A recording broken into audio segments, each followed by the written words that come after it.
देश भर में बांग्लादेशी घुसपैठियों पर पुलिस का शिकंजा तेज। नमस्कार, मैं हूं राजेंद्र मौर्य और आप देख रहे हैं आज की बड़ी खबर। बांग्लादेशी घुसपैठियों और रोहिंग्याओं को भगाने का अभियान अब देश भर में तेज हो रहा है। पुलिस ऐसे लोगों के इलाके में दबिश दे रही है जहां बताया जाता है कि रोहिंग्याओं और बांग्लादेशी ठिकाने हैं। और इस वक्त इसी से जुड़ी हुई एक और बड़ी खबर आ रही है कि बांग्लादेशी घुसपैठियों पर यह पुलिस का शिकंजा दिल्ली में बहुत जोर शोर से कसा जा रहा है। बताया जा रहा है कि 24 घंटे में 10 बांग्लादेशी गिरफ्तार किए गए हैं। पिछले 10 दिनों में दिल्ली से ही अकेले 88 बांग्लादेशी पकड़े गए हैं। तो उधर यूपी के बरेली में भी एक एक्शन हुआ जहां पर 47 संदिग्ध बांग्लादेशियों की पहचान की गई। पश्चिम बंगाल के नदिया जिले से भी 13 बांग्लादेशियों को पकड़ा गया है। ऑपरेशन सिंदूर के बाद अब यह देश में रह रहे अवैध बांग्लादेशी और रोहिंग्याओं के खिलाफ भी ऑपरेशन चल रहा है। दिल्ली, यूपी, पश्चिम बंगाल में रह रहे अवैध बांग्लादेशी और रोहिंग्याओं को पुलिस ढूंढ कर उन्हें रिपोर्ट कर रही है। दक्षिणी दिल्ली के रंगपुरी पहाड़ी इलाके की झुग्गी बस्तियों में जब दिल्ली पुलिस की टीम पहुंची तो अफरा तफरी मच गई। कोई खुद को बिहार का बताने लगा तो कोई असम का और कोई बंगाल का परमानेंट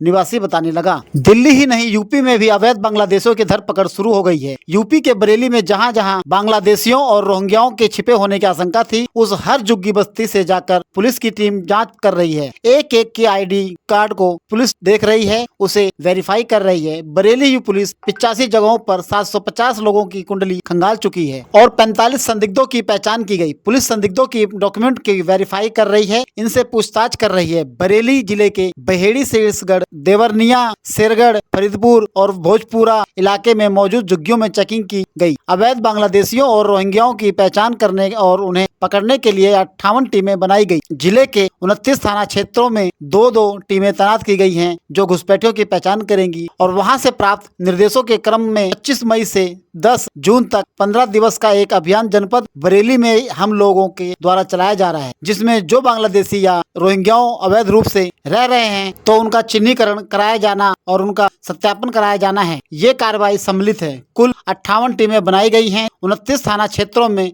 2-2 टीमें हैं जिनके द्वारा सुबह और रात के टाइम पे जाके ऐसे क्षेत्रों में जहां बाहर के लोगों को रहने की संभावना है या कोई उनके पास इस तरह की इंटेलिजेंस इनपुट है या सूचना है, वहां जाके वो लोग वेरीफाई करते हैं, लोगों से बातचीत करते हैं, उनसे पूछते हैं कि वो कहाँ के रहने वाले हैं और फिर उस एड्रेस का जहां वो बताते हैं वहां उनका सत्यापन कराया जाता है। दिल्ली पुलिस के साथ ही पश्चिम बंगाल में अवैध बांग्लादेशी का पकड़े जाना। बंगाल के नादिया जिले में पुलिस ने 13 बांग्लादेशियों को गिरफ्तार किया है। पुलिस ने बांग्लादेशियों को अवैध तरीके से भारत में घुसपैठ कराने वाले एक बड़े सिंडिकेट का खुलासा किया है। पकड़े गए घुसपैठियों को ग्रुप बनाकर 3 अलग अलग जगहों पर रह रहे थे। इनमें से 5 बांग्लादेशी घुसपैठियों को पुलिस ने पश्चिम बंगाल के हासखाली से एक दलाल के घर से पकड़ा है। 1 साल पहले यह सभी घुसपैठिए दलाल की मदद से भारत में अवैध रूप से घुसे थे और मुंबई, गुजरात, बिहार जैसे राज्यों में रह रहे थे। लेकिन भारत सरकार की सख्ती के बाद सभी बांग्लादेश लौटने के लिए नादिया जिले में दलाल के घर पर रुके हुए थे, लेकिन बॉर्डर क्रॉस करने से पहले ही पुलिस ने इन्हें धर दबोचा।